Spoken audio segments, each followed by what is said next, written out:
আমাৰ মূল নাটকৰ মূল অখৰা আৰম্ভ হৈছে। অহা কালিলৈ আমাৰ শ্ৰী শ্ৰীকৃষ্ণ ৰাস উৎসৱ ভাগ পালন কৰা হ'ব।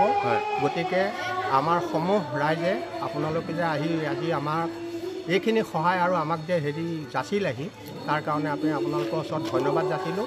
আমাৰ মূল কাৰ্য আছে অহা কাইলৈ পুৱাৰ 9 বজাত আছে আমাৰ ধৰ্মধ্বজা উত্তোলন।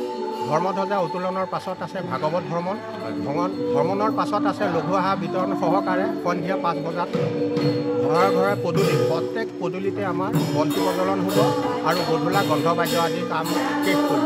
এই ৰাসখনৰ বিশেষ আকৰ্ষণ কি?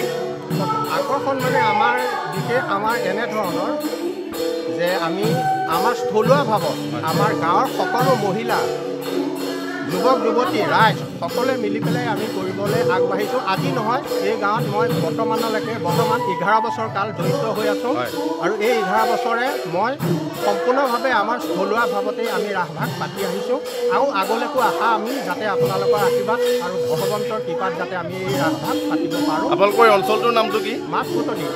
আমাৰ স্থায়ী আমি মাছপুতনি গাঁও। গতিকে আমাক ধন্যবাদ যাচিছোঁ আপুনি অহাৰ বাবে।